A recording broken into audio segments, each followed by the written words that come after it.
Can start now. So good evening. I think we can start our streaming as well. Good evening, everyone. Thank you for joining us today. I hope you're in a good mood to have our session today. Ukrainian Startup Fund is co-host and co-organizer of today's event, Pitch Design and Pitching Session. Together with Smartgate Vc, we are doing this event online. Smartgate Vc is a pre-seed venture capital that invests in deep tech startups in Europe and helps them expand in US markets.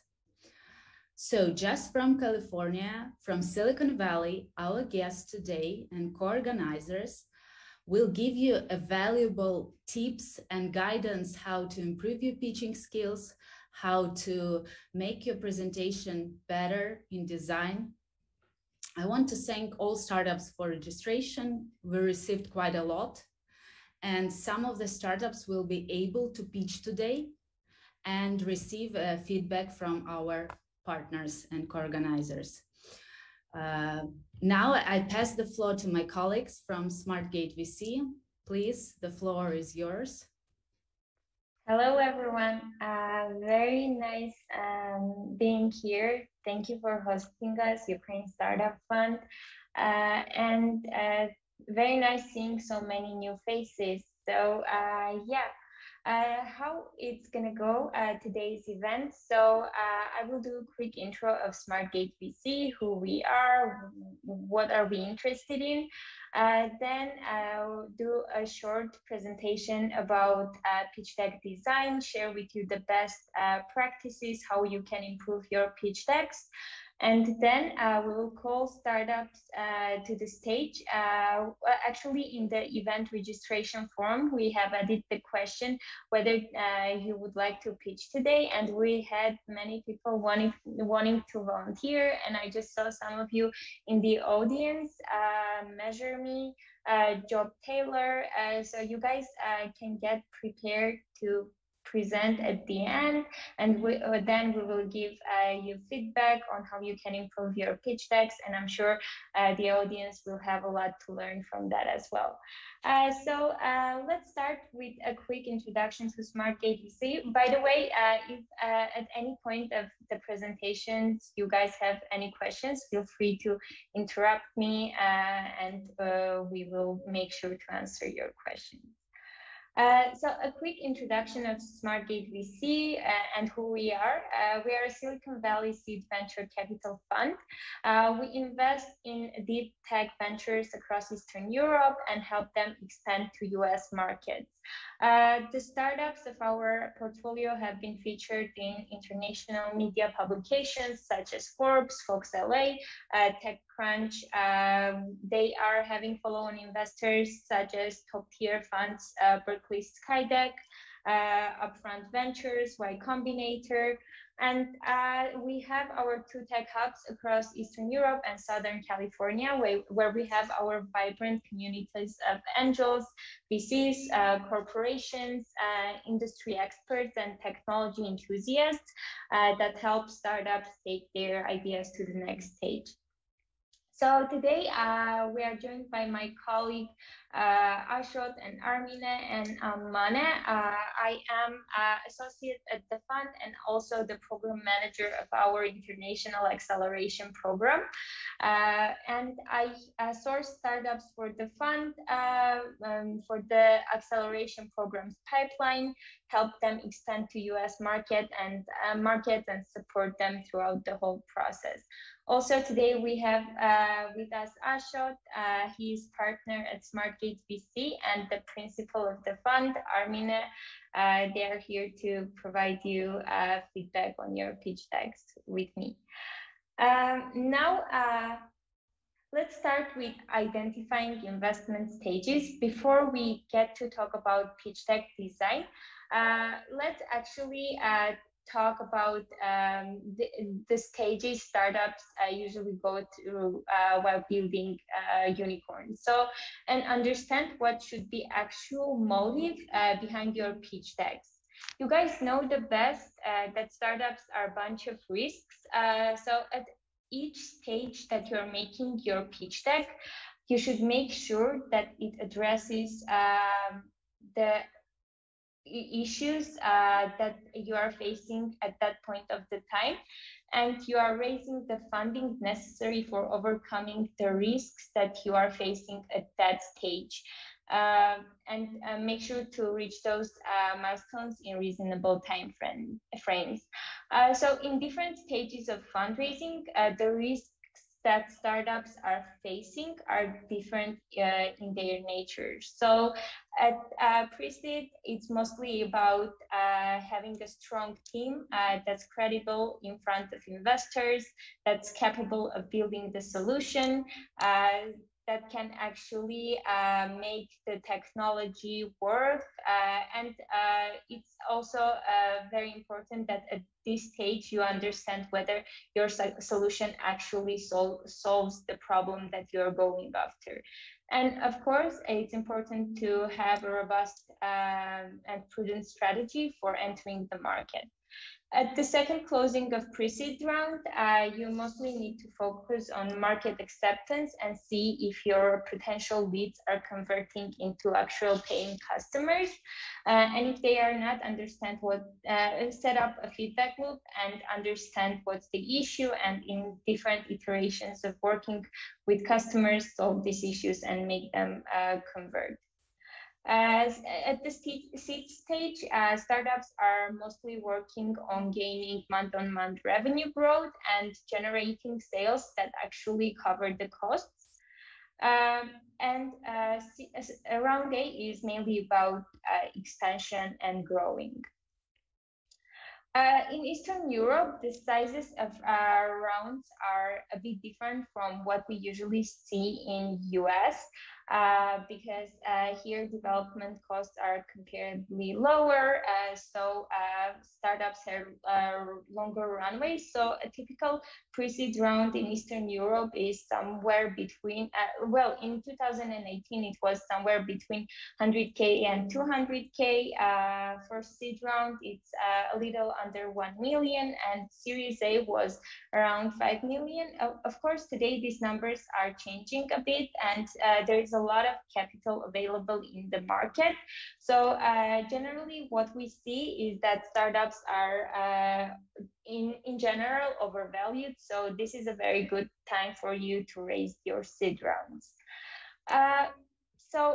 Before we continue to the presentation, so how many of you are currently getting ready to raise your pre-seed or seed rounds? Can you raise your hands?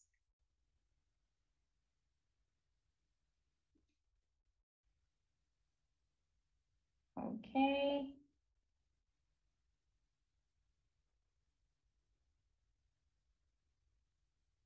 Cool. Cool. So most of you. Nice.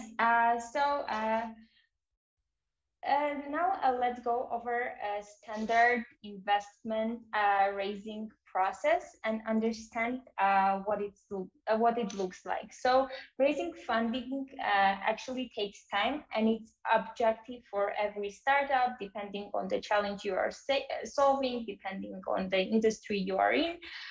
So you should arm yourself with a lot of patience and stick to the work. How the process looks like, a quick overview. So you should have your a clear and crisp executive summary that with very clear metrics shows where you are, what you're building. And once you have this, you should check your network and find and talk to relevant startups, relevant investors that invest in similar startups. So check your network and find people that you know, or find people that know people. And this usually takes from 1 to 8 weeks. And once you've reached out to them, Usually, when we have startups reaching out to us in a matter of 1 month, we will do internal group votes, discuss it internally, and get back to the team to set up a meeting if we find the idea interesting. In the meantime, we reach out to domain experts in our network to understand what they think of the solution.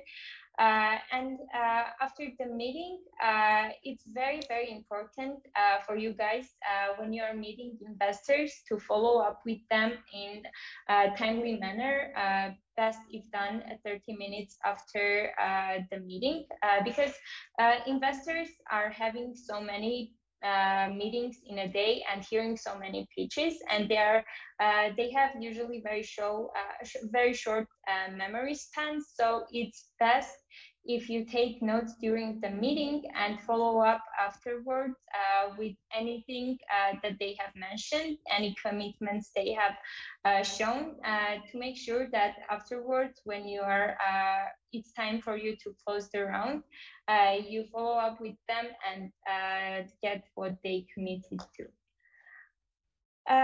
Once interview goes well, then we do a background check. For example, if we were to invest in a Ukrainian startup, we would reach out to our network in Ukraine, our connections in local VCs, acceleration programs, and understand what they think of the founders. And if we find that the founders, the product, the market, and growth are passing this stage of check as well, then we confirm our commitment. Once you get confirmation from the investors, you should go the extra mile and have them form investment syndicates. So the 4 main values you can get from your early stage investors are first, their expertise in the industry. Second, customers. If they can bring your early customers, that's amazing.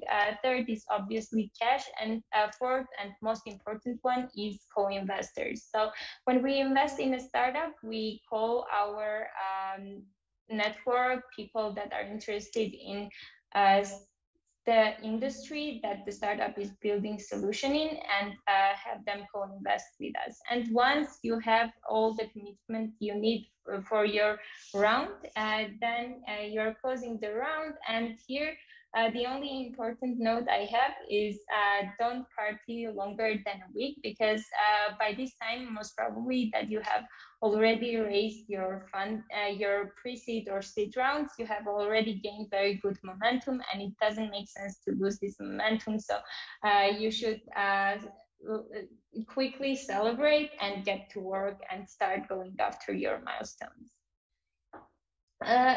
About the consistency of fundraising so investors invest in lines and not dots. So if we meet a startup at some point of time and see excellent performance for them, that's great, but actually that's not enough for us to invest. We want to observe these startups for some time to see if this excellence is actually continuous, or it was just a lucky case that they had. So make sure to have investor update newsletters, and whenever you have some achievements, whenever you hit some milestones, make sure your potential investors know about it. So raising funding actually takes a lot of consistent increasing performance. Now that we went over what you should expect overall from your fundraising stage, during your fundraising period, now let's talk about what is an investment pitch deck. So all of you know investment pitch deck is a 10 to 20 slides presentation. It is usually the summary of your company, its business plan, and the startup's vision. investment pitch decks have usually two purposes. The first one is for trying to get a meeting.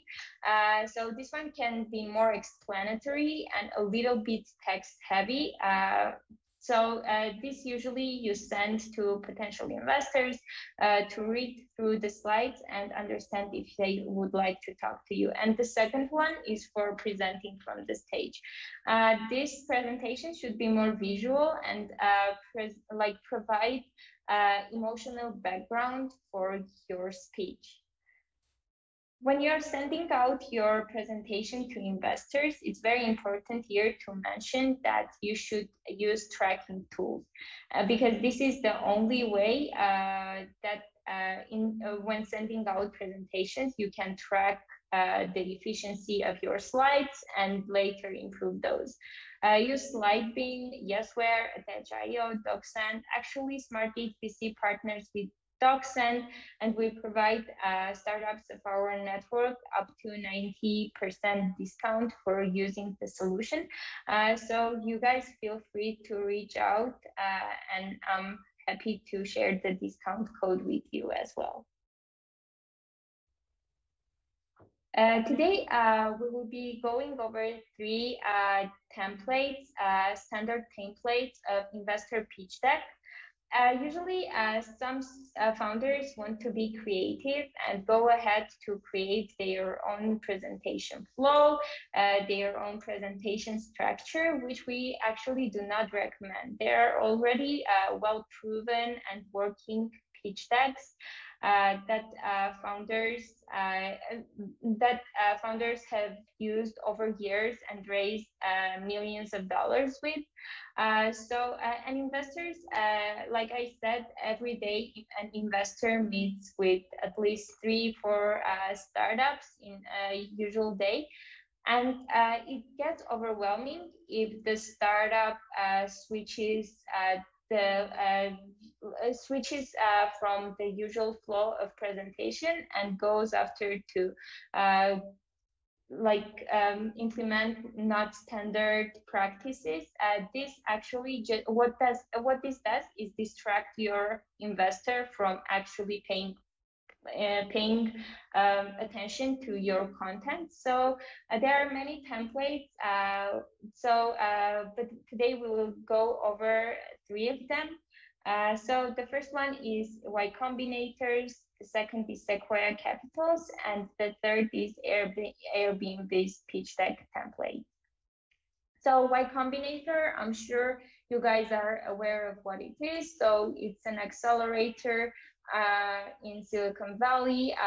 Throughout their past 20 years of 15 years of operation, 3,000 plus companies have gone through this accelerator, including Stripe, Airbnb, Cruise, PagerDuty. So they're also #1 investors in the most promising startups in early days. So how their presentation template goes, it's the first slide is usually about the title. So your company name, logo, and a brief one-line outline of what you are building. The second one is about the solution. So what's wrong with how the world currently works? Third is a solution. How do you solve the problem you just outlined? The traction, do you have any results? Strong growth, some path to healthy unit economy. Of course, the market slide, is there a total addressable market today or in the future? Competition, who are your competitors and why are you 10 times better than them? Vision, how do you become a gigantic company? And after this, you should cover the team. Why are you the right people to do this? Actually, this sequence of presentations is not very strict, so you can switch, and where team slide is ordered within your deck usually depends on the strength of your team. So for example, if you're a biotech company with experienced pharma executives, this slide can go right to as a second slide on your presentation.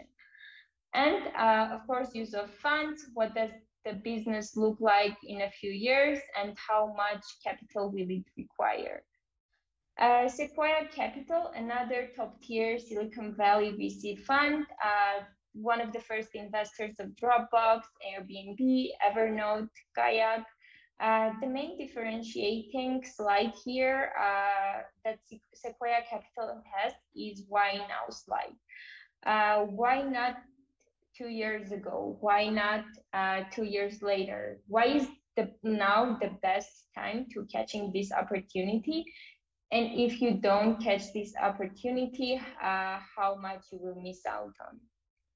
And Airbnb's presentation, this is a bit for later stage companies when you already have some press coverage, user testimonials. So if you have managed to gain any of this, make sure to put them in your presentation. And this is the presentation actually that Airbnb used for raising their first 600K from Sequoia Capital. And so the key takeaways here are the primary slides are problem, solution, business model, competition, team, fundraising. Then you should have market validation, market size, go-to-market plan, traction, and of course, use of funds. And then you can add press user testimonial and executive summary. You can actually have all of these slides, but sometimes you need to fit in just 2 or 3 minutes. So when you have these additional slides in the appendix, that's very helpful, because after the presentation, when investors have any questions, this is a good chance to go to those slides and prove them that you are also well prepared on these sites. And once you're done, make sure to show a very strong founding team slide. And one important thing here, very often we see on presentations, on team slides, very text heavy, very or very plain slides. Here, it's very important to, in bullet points, mention like the strengths of each individual and what value they are bringing to the table and why they are the best people to bring this value to the team. Make sure to include their titles and any personal achievements that they have. So if they have worked in any big companies, international, like Amazon Ring, like Synopsys, make sure to put logos that will increase your credibility, and wrap up the presentation with milestones and call to action. So effective framing helps the investor understand the problem and why your solution is very important. It also helps them emphasize it also helps you emphasize what's important and helps them get into the shoes of the potential user and understand why it's important to have this solution. So a very common practice, a standard structure of storytelling that you can use and will improve your storytelling is 3-act storytelling. First, you show the problem. What's the status quo and how are things done today and what's wrong with that way? And at second stage, you go and show them what are you doing and why are you the best people to do this. If done right and if story built correctly, you should get to that point of climax when the investor is ready to tell you to shut up and just take my money. So at every time that you're pitching, you should make sure to pay attention to the reactions of your investors to understand what are their concerns. And every time you should improve your pitch deck based on the feedback you got from investors from your previous pitch. And once you show them that you are ready to go conquer the market, make sure also to bring them back to earth, and also show them that except for dreaming, you also have your feet on the ground and you are actually capable of going after this and getting this done. A couple more tips for you that will help you improve your pitch deck. Make sure to handle objections before they arise. So there is a very common sales practice, objection handling.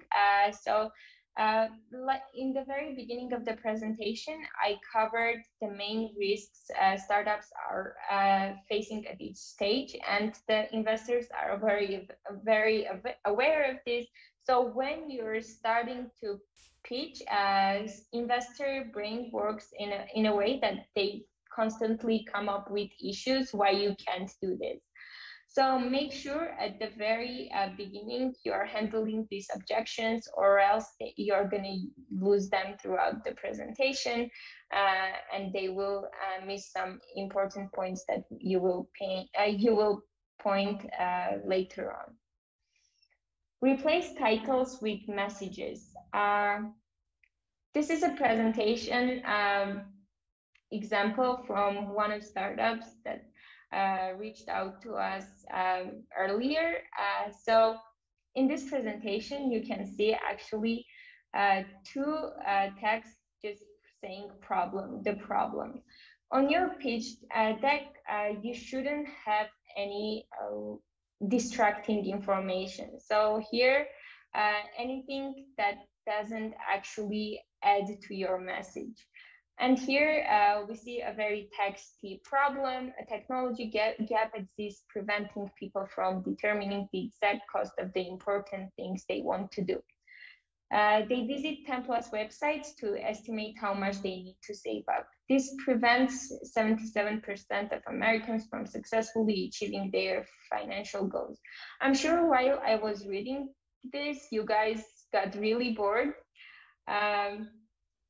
And just see how this same presentation with this same message is presented in this slide.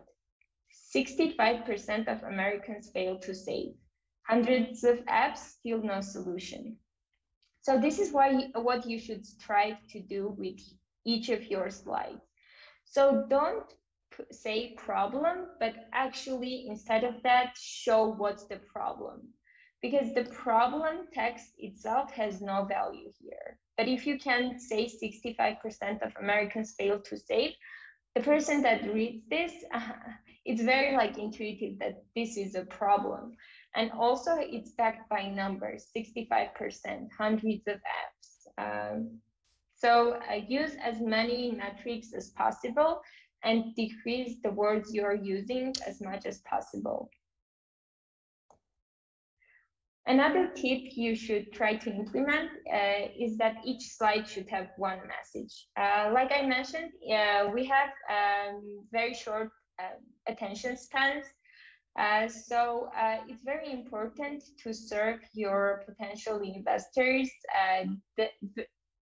every message you want them to get in a very understandable and simple way. In this presentation, you see, so this is a slide mainly covering how much the team is raising. But this presentation, for no reason, it has information also on the traction of the startup.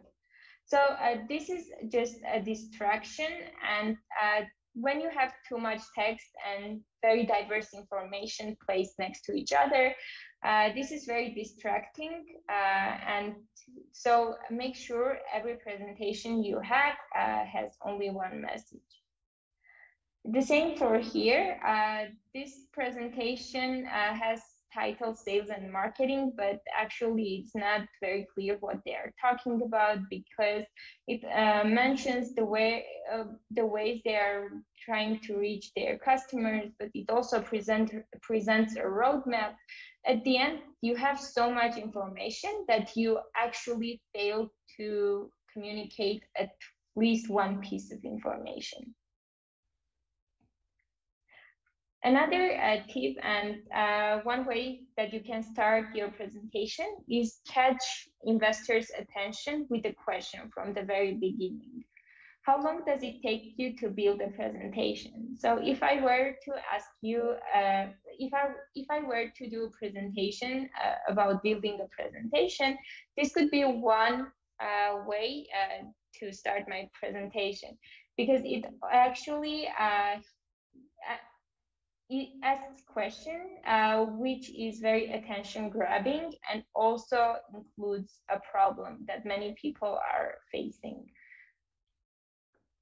If you don't show how much money you can make during the first 30 seconds of presentation, chances are you're gonna lose the investor's attention and they are not gonna follow with the flow. And the last important tip here, we usually have founders asking us to sign NDAs before doing like the first meeting. Usually this is a very common turnoff for investors, because investors are meeting so many startups in the industry that you are building a solution very similar to yours. And if you ask them to sign an NDA, this is going to very much limit their operations. So usually the answer here is going to be no. So try to avoid this. And if the investor has already agreed to talk to you and take the conversation to the next level, I recommend, unless like you are going too deep into the technology, don't request them to don't request them to sign NDA.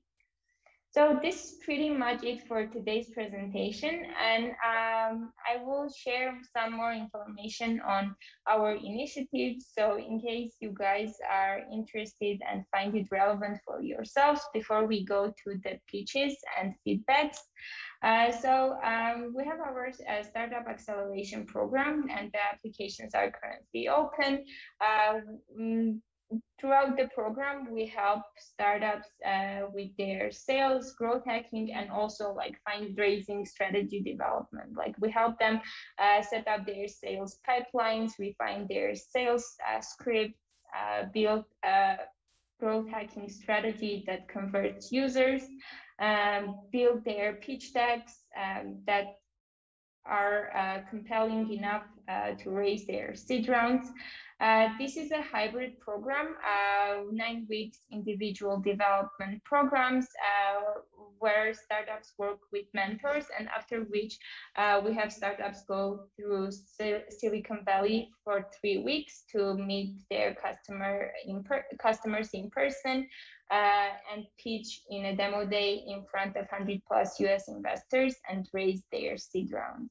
So in case you are building a tech solution, have early traction, and raise the minimum of 100K funding, or you're bootstrapping, feel free to reach out to us. Here is a link you can scan to learn more about the program and also apply.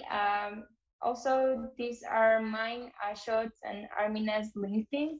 Feel free to scan the codes and add us to our LinkedIn, because very often we post informative content on our initiatives, or simply sharing what's happening in the ecosystem, what are the trends in VC world. So feel free to scan these codes and add us to your LinkedIn. And now let's see how many startups we will manage to provide feedback to. And I think we can do at least 3. Let's start with it, and we will see. But if you don't manage to pitch today, We are happy to talk to you separately. Feel free to request a one-on-one meeting by using this link or scanning this code. Request a one-on-one meeting, and we all are happy to learn more about what you're building and how we can be helpful. Now I'm going to stop presenting, and let's see if any of the founders that are registered to the event and showed interest in pitching are ready. So do we have the founder of MeasureMe? Hello. Hello. Yeah, I'm here. Nice. Would you like to share your screen and present the solution? Yes, I would like to. Great. I hope you can see my screen. Yes, I can see your screen. Yeah, great. So I would like to, my name is Nazar Burban. I'm the CEO of MeasureMe, and I would like to present today our solution. Please meet the team. So we are a group of people who are involved in the project. We are all partners, and we are covering the part from front and back end. We all have 8+ years of experience in different sphere, in business domain, in development, in engineering, and also in psychology and psychotherapy. Here we have a list of our advisors. We have from different countries, from different spheres, from the people who have already built huge companies, the very efficient psychotherapists, and also attorney lawyers. They are advising us how to succeed in the way of startup. So what are the problems? We used design thinking methodology and have discovered that psychotherapists worldwide have a lot of problems, and mostly is because they do a lot of manual things that we can automate. So it's starting from head writing, continuing with a lot of communication channels. And what this causes, they lose 5-10 business hours. And for example, 1 hour of psychotherapy costs starting from $50, like $100. So they are losing money and also their time. What's the solution? That's an application for them to manage sessions through our system. It's our first stage. Here you can have a possibility to track patient status, and you will see a lovely overview what is happening with your patient and what to do with that. So you will have a list of sessions, what is very important, everything in one page, everything secured, everything is 24/7 available to you. If compared with A4 paper form that you don't need to carry all the time with you. It's like, can be like some representative PHQ, like a subjective metrics. So it's like well-known metrics in psychotherapy. What you will have before you use a lot of technologies, and after psychotherapists, they have a chance to have a mail and our program, and they can manage their practice more efficiently. Here is some comparison with other solutions. Like there are a few problems that we are solving, and you can see that we can provide them in the future treatment outcome, and also some to make easily access the studies of patients of their status. Other systems, they are for different purposes. And you can see some competitors. There are in Canada and US.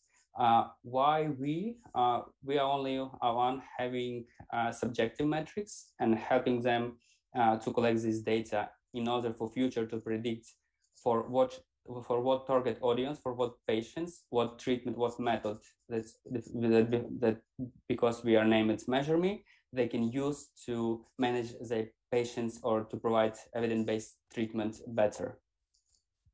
Our business model is SaaS. These prices are for Ukrainian market. We are to present subscriptions plan from January, February. For other countries, the pricing will be different. Why Ukraine? On July, we had a presentation in a CBT association in Ukrainian, and we have 200 psychotherapists registered for our solution. Now we are starting onboarding process and already have some results how psychotherapists interact with our system, and we are getting feedback to make system more convenient for them and to provide a better solution. It was our roadmap. Here is like fall and 2022 next year to present a subscription plan to validate the last part of market if our customer are willing to pay for our solution. Thank you for presentation. I invite you to join the team of data-driven psychology and help psychotherapists measure what matters. Thank you. Thank you, Nazar. Before I share my feedback, do you, Ashot, Armine, what would you like to say? Yeah, hi guys. Hello. Pleasure to be here, and thank you, Nazar, for the pitch. I have a few like high-level comments and then maybe a few detailed comments. So, first of all, like Mane said, any slide on your deck should have one single and special message. So why do you have that slide? What message you want to deliver, and how that will help you in communicating that this is a great business case, that you are going to help earning money. So this is something that you need to think about throughout all the presentation as a general comment.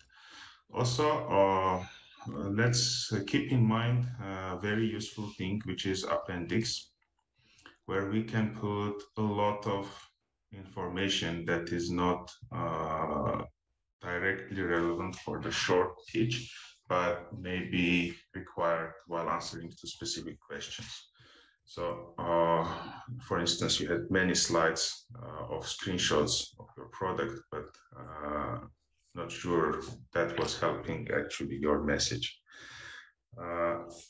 Finally, high level again, comment, the presentation should have an ask. So, okay, I heard all this, but then for what? Like, why were you telling me this? There was no message, no call to action for the listener after this. So, this is on the high level, like going a bit lower on details. So when you talk about the team and you actually start your presentation from a team, then again, why do you do that? If you have something very, very spectacular about the team's background, then find out that one or two things that you think make the world difference, and why that will help you in actually making this company a leader in your industry. So focus on that thing specifically. Otherwise, it's not your number one strength, and you don't need to have it in the very beginning. Competitors, like I'm usually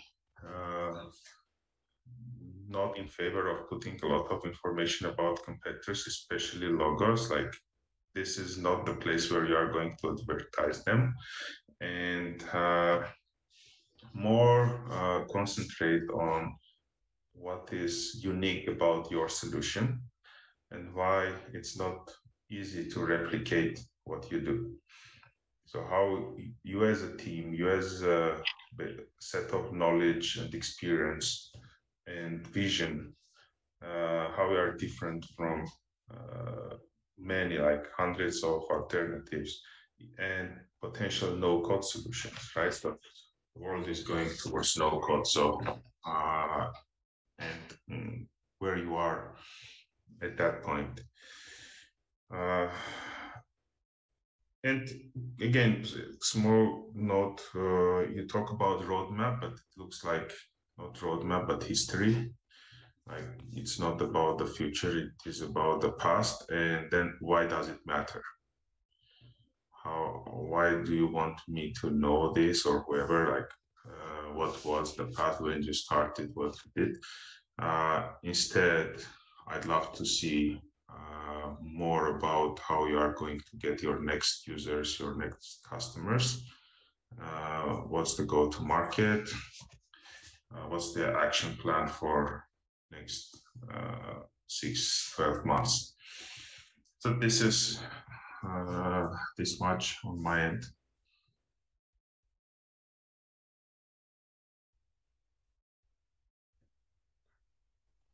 Thank you. Thank you, Nazar, for the presentation. I have a few quick comments and then I'll pass the stage to Mane. First, one thing that I noticed is in your presentation, your messages seem incomplete. And what happens as a result of that, throughout the presentation, I don't see connection of your points and I don't see a story. For example, let me just clarify what I mean. You start by talking about team and then you talk about advisors. In your advisor slide, you actually have the slide, but you don't really speak about them. You don't speak why they are important to the company, what's their backgrounds. You don't give any information about that. You just mention that we have this for advisors and you go to the next slide. And if you're going to give a message, tell me why I need to know that and how is that going to contribute to the success of your company or to the success of the fundraising and the pitch itself. So this is one thing I would do. Or if you're not going to talk, if you're not going to spend time on the slide, just take it out. It's additional information that I don't need to see, which is distracting from the key messages that you have. Generally, yeah, too much slide on the presentation. Try to use too much text. Don't use that much text. Try to use visuals. Ashot talked about the competitor slide. And overall, there was no story of like where you're starting, where you're going, the very disconnected messages in general. Try to build a story for the presentation. Connect to the points, connect the slides. Don't present separate standing slides from each other.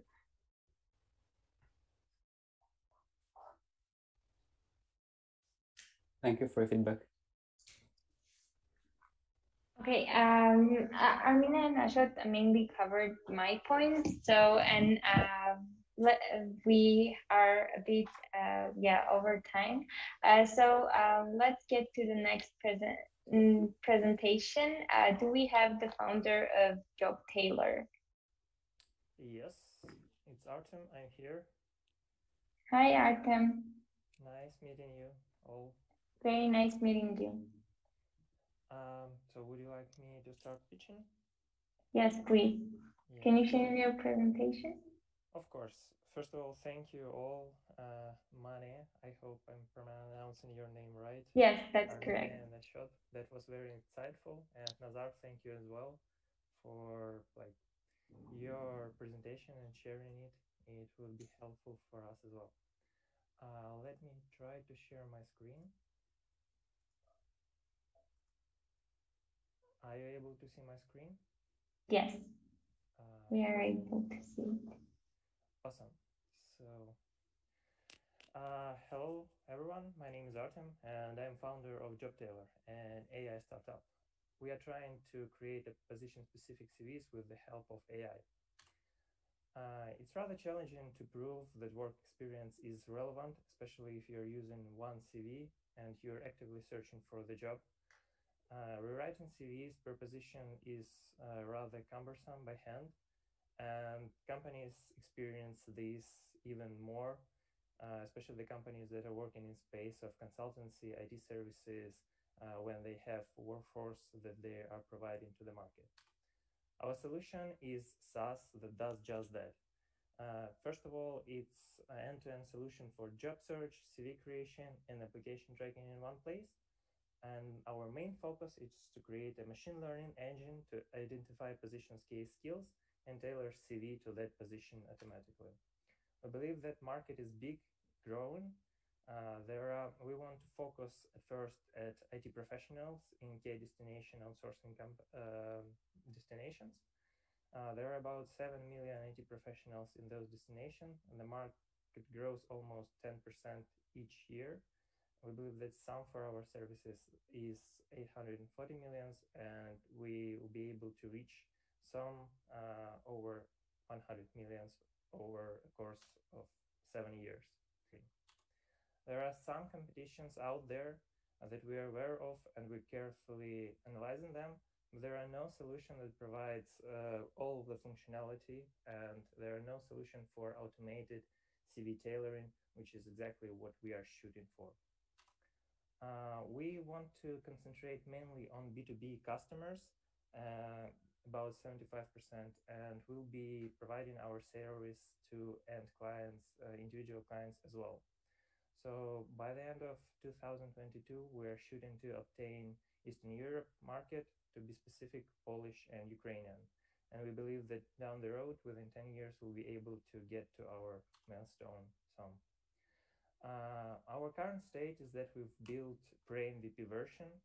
We have individual users for our service, and we have companies as a part of our closed beta. Actually, now already we are in the process of signing a contract with our first B2B customer for our services for matching CVs against the positions and helping resolving those issues. We're planning to attract our customers through local IT associations. We find it very useful. We've tried this channel several times. We have access to Kharkiv IT clusters. There's about 75 companies that are exactly in our space, small to medium businesses that are working in outsourcing. Another one is job seekers. We want to provide our service as a freemium, and primary features will be payable. And as well, referral programs. HRs are very active right now on the market, and this is a great source of new potential customers. We believe that we have sufficient domain expertise and that technology is at the right time. Our advantages is that we have a lot of experience in this niche, and we have a good understanding of IT market. As well, we think that right now machine learning models and everything that revolves around AI ecosystem is developed enough to bootstrap quickly and move forward without spending time on R&D. Our team consists of 3 founders. It's Stanislav, Artem, and Maxim. Stanislav has spent over 6 years in web development, cloud, and networks. He's been working on a Mediateca. I myself, before starting the job tailor, founded and lead R&D department for State Street in Poland, and Maxim is a prominent young engineer in AI space. We're seeking for funding right now because we are early stage startup. We want to spend most of that on R&D, staffing to improve our UI capabilities, and marketing to do the cost dev and figure out what's the best approach for us to acquire new customers. I think that's it.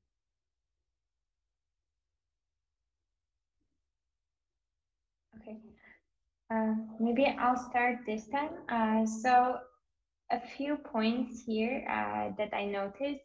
So it's good like that you didn't write down like problem, solution. However, you had some titles that are still vague, like market is big and growing.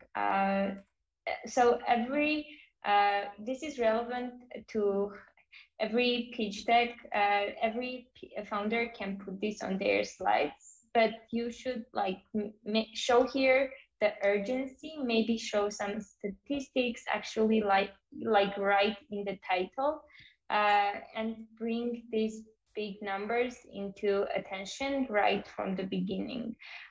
Just by saying market is big and growing, I don't think this gives you any value, give this your audience any value. Same for unique value proposition. I think you know, on this slide, you could have changed this unique value proposition text to actually what's your unique value proposition. So, and also like here you have this screenshot. What value did you want to add by this screenshot? Because for me, looks, there are some very small text, and it's not actually very obvious what interface you're trying to show. So I would take this out and instead focus on one point and like what's your actual value proposition. Also, you were talking about your traction in your vision slide. I wouldn't recommend that. Here you are mentioning how that you already have a registered customer. So I think it would be best to mention this separately. And other than that,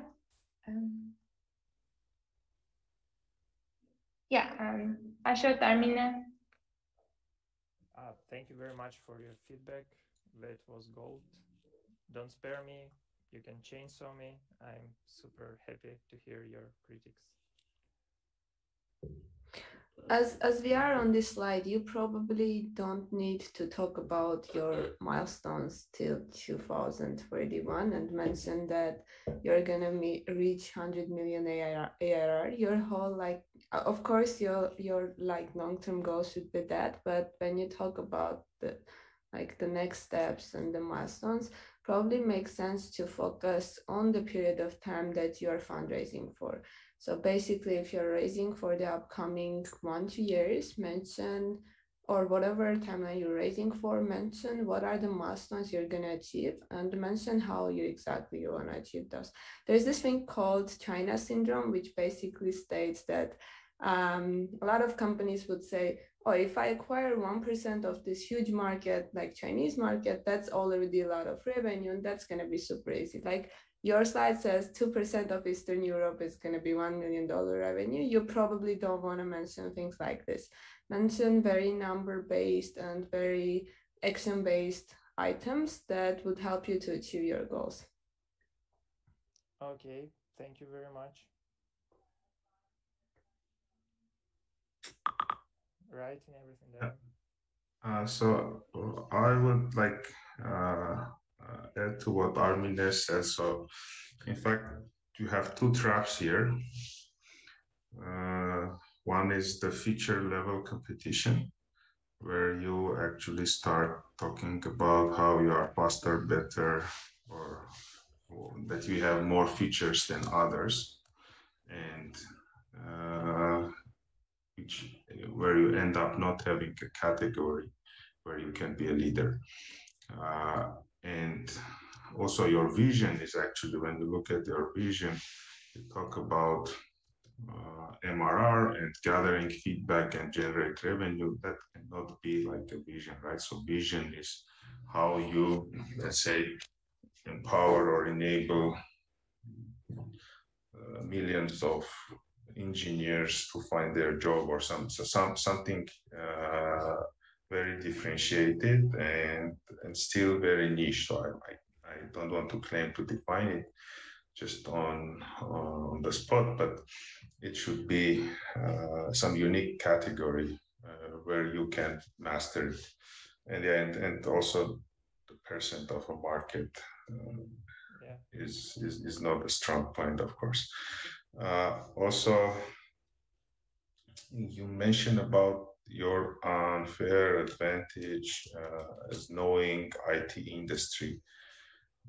So many people know this industry, so it's really not clear how this can be an unfair advantage.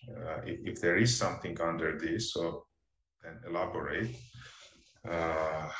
why you know something that other IT companies don't know. And also you talk about proprietary technology, graph algorithms. For instance, I would love to hear more about what algorithms you are talking about. Is it something very simple, straightforward, and that can be replicated, or really something very unique based on very unique database or something else? But what makes it unique and non-replicable? And if there is something specific, then it makes sense to have a separate slide on your IP portfolio, let's say, and show it here. I've got a question regarding that. So this is relevant to mention the technical details in this type of presentation. Not technical details, you know, like if you have the business value of your IP should be here. So we don't go into details what specifically and how specifically you do that, what algorithms you use, etc. But what's the business value? Why someone else, a small research group of a few people, cannot do this within 1 or 2 months? So maybe you have data set that is unique. Maybe you have something else. But why? If you have it, if no, then probably you just skip it. But if you have it, then it makes sense to concentrate on it. And finally, there was a slide about fundraise. Yeah, so you don't say actually how much you are raising for, so it's just any number or what. So this is first thing, and then the other thing is you basically so startup is not a cost center, it's a growth engine. So here you talk about what you are going to spend money on. I would move this to an appendix and rather concentrate on where you are going to get with the amount you want to raise. So there may be a question at some point from your potential investor, okay, but what are you going to spend this on? Then you open your appendix page and you show that details. But here, the most important part at this point is where you are actually going to get with this funding, and whether the point where you are going to get will be sufficient in order for you to raise your next round. Because that's the purpose of the fundraising, right? So you should raise enough to get to some point where you can raise your next round, and not to get trapped in between the 2 rounds where you don't have sufficient traction for the next one, and you can't continue because you are run out of cash. So this is also for this slide. Thank you. I thought that this would be kind of my call to action slide, like give us money. So this is why it's more on the spending side than on the getting side. But I'm not giving money for you to spend. I am giving money for you to grow. Okay. That's the thing. The proposition here is not about expenses. It's about where you are going to get with this money. Mm-hmm. And then the next question is, okay, but how you are going to get there? What are you going to spend on, etc. It's the next question. But the most important here is where you want to get actually with this money. Okay. And how much you want. Actually, you say that you want, I don't know, the money is not mentioned here. So it's 50% here, 25% here. But is it 1 million, 100K, 10 million? Yeah, that is true. Thank you for your feedback. That was extremely helpful. Thank you. Thank you for pitching. Thank you. Thank you, Artem. So do we have the founder of Fruitwork in the audience? Good evening. Hi. Hello. Hi, Anna. Good evening. Yeah, I will be instead of our founder and CTO, CEO. Sure, go ahead. My name is Anna, and I'm the head of product in company Fruitwork. These are the apples. But do you know with which struggles businesses meet to get this apple from farm to customers' baskets? It's unreliable intermediaries, lack of access to all relevant ads by characteristics, price, places of producing, hours of phones negotiations, untasted producers, and signing paper documents. And finally, 1/3 of these fruits and vegetables will be thrown away. And it's 1.3 billion tons of fruits and vegetables per year, on which spent 1.4 billion hectares of land per year. We are FruitOrg, B2B marketplace for fruit and vegetables, which connect buyer and seller. And we have got the global mission to save 1/3 of these rotten fruit and vegetables in the world. We do this by our own FruitOrg ecosystem, by gathering all the buyers and sellers in one place, concluding agreement on the platform, electronic document management, supply chain technology, and integrated services, such as logistic, insurance, and banking services. So the buyer, HoReCa, retail, processing industry can get fresh fruits and vegetables from farmers, producers, only by 6 steps. Our market is really huge, and for the next 5 years, we are planning to cover 2% of the market. Of course, we have got the competitors, but most of them are only the bulletin boards. And our main value is that we digitalize every step of trade process, and we have got the global mission, waste reduction, by creating the food bank. Our business model based on subscription and sales commission. We already have got the MVP product with ability to place ads, connect with the seller, and search for the most relevant product by characteristics and prices. We got 400 pre-registrations from sellers with a turnover at about $90 million. Our team consists of 5 people which have experience in agro, tech, and digital spheres. Now we are looking for funding, which will spend on 3&D, operation costs, marketing, and sales. So let's make a fruit revolution together. Meet your fruit unicorn. Thank you for attention. Thank you, Anna. I can start by commenting on the slides. So are you actually guys a marketplace which connects the end buyer of the fruits to the people who actually grow the fruits? Is that the business? Can you please repeat?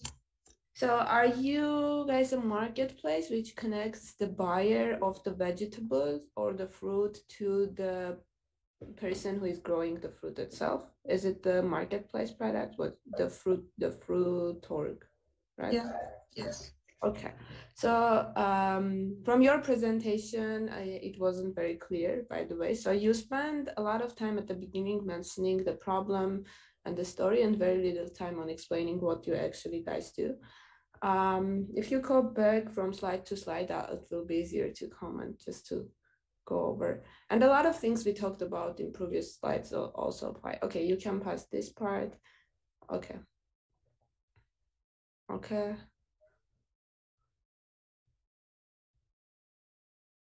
So can you go to the,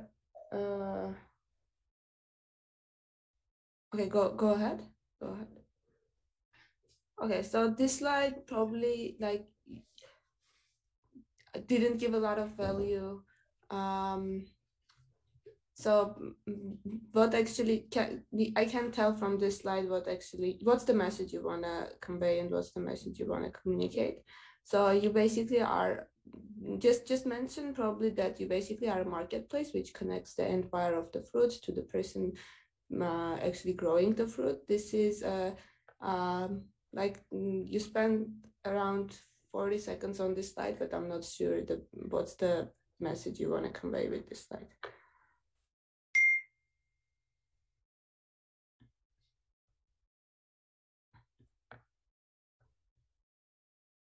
Go ahead to the next slide.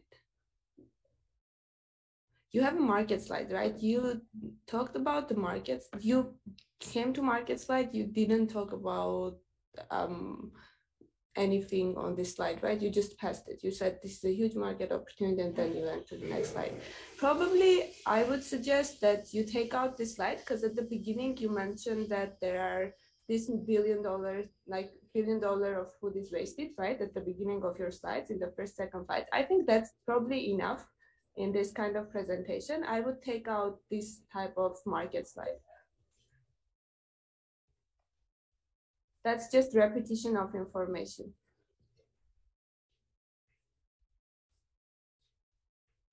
Go to the funding slide, Anna. Yeah. Again, so these comments that Ashot made on the previous presentation, again, apply here. You talk about what type of cost you have. You don't really talk about what are the milestones. Also, in like marketplace type of businesses, a lot of times the first concerns that investors would have is how you're going to bring both sides to this marketplace. So how you're going to reach the end buyer and how you're going to reach seller and how you're going to make sure that you don't have this chicken and egg problem. Probably makes sense to have a very good and strong go-to-market strategy slide. Basically, what do you know about this business that will help you to acquire the customers and the sellers very quickly in the same place and make sure they have everything they need. So because that also will support your competition slide. If you can give a very good go-to-market strategy slide, it will be easier for you to convey the message that like you can compete in this market. Thank you. Yeah. This was your last slide, or you had another one? It's the last one. Oh yeah. I think yeah, that's okay. These are the main comments that I wrote down. I think yeah, this is it on my end. Thank you. These comments are very valuable for us. Oh, one last thing. Can you go to the team slide? Yeah. Yeah. Do you have a lot of text on the team slide? Probably makes sense to have less text and like mention specifically why you guys are the best people to build this company, basically.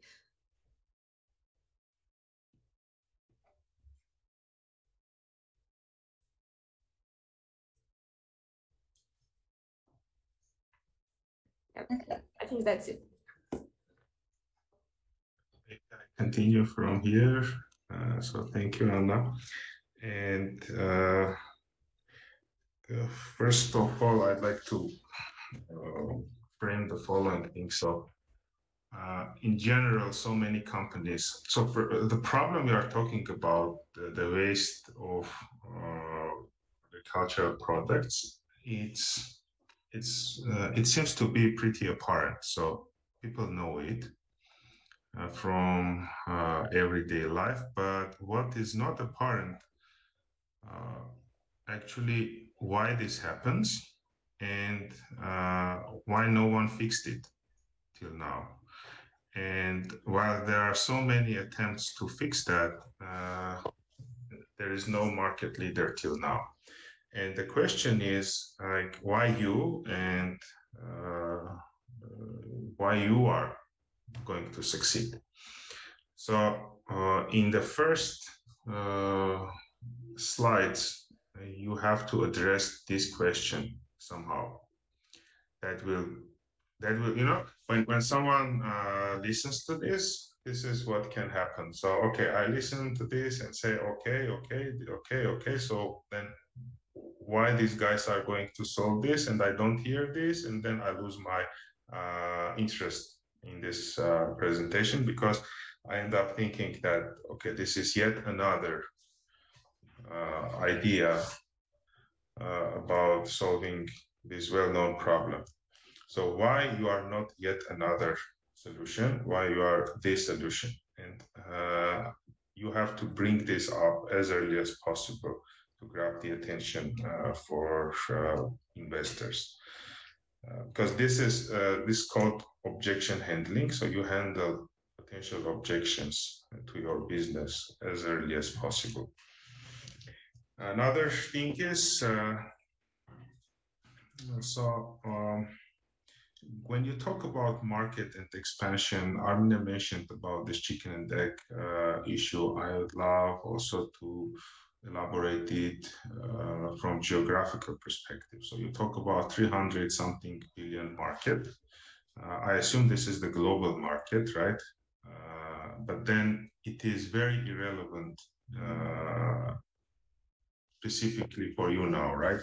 Because what is relevant for you is like how you expand from market to market. Because the fact that you will have this in Ukraine doesn't add much value to you in terms of having it in Poland, and then maybe in Serbia, and then maybe in France, and then maybe somewhere else, where they can be very different regulations, very different relationships between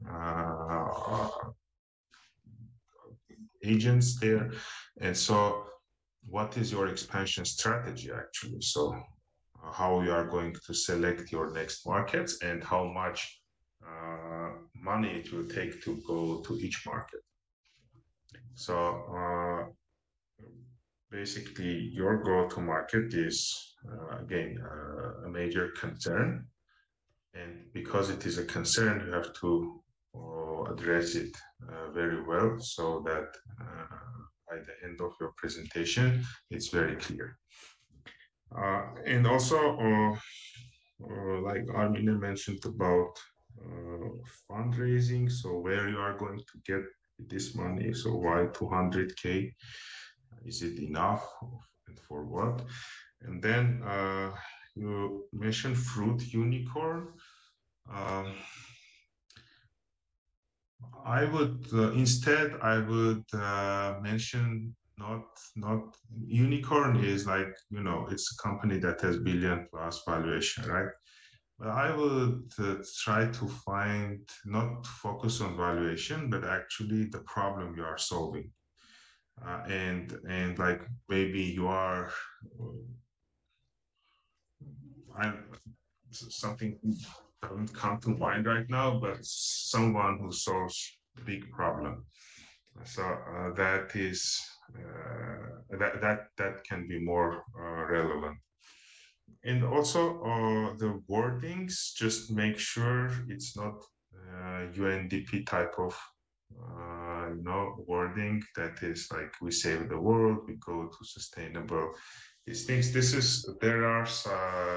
There is such category of investors for whom you should have this, but when we talk about commercial, like for-profit investors, then all that people will care about first thing is actual return on investment, and why this is a attractive business. So maybe it's huge problem that 1/3 of fruits is wasted, but what's the monetary value of this problem, and how much an investor can benefit from investing in solving this problem. So this is where the focus should be. Probably this much.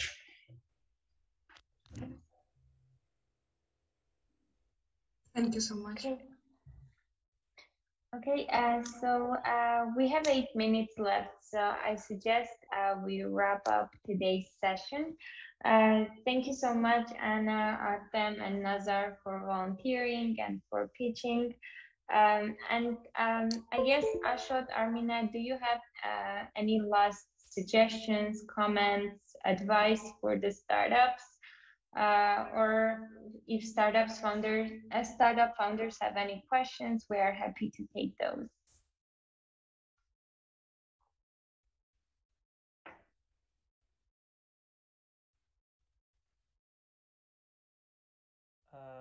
This is Artem.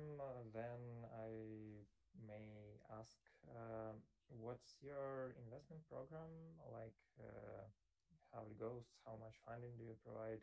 Which part of equity are you looking for, convertible note or whatever it is, and what's like the process, what's the process of application, like what you're looking for? Maybe you're looking for any specific niche or any specific market. So our investment size is from 150 up to 1 million, and we mainly focus on deep tech. So we invest in solutions where there is application of AI in different verticals. Currently, we have startups in our portfolio that are in healthcare, infrastructure, security. So we are pretty industry agnostic and geography agnostic. However, our sweet spot is deep tech solutions, patentable technologies that can be protected and that are solving, of course, like problems targeting big markets. Sounds good. Sounds like we should be friends. Add here one more note. So we are good at US market, and so we invest in companies that are targeting the US market where we can really help them. So and we can support with space, with network, with everything basically, and we usually try to avoid like companies that focus on other markets simply because we can't help them much in those markets. Makes sense.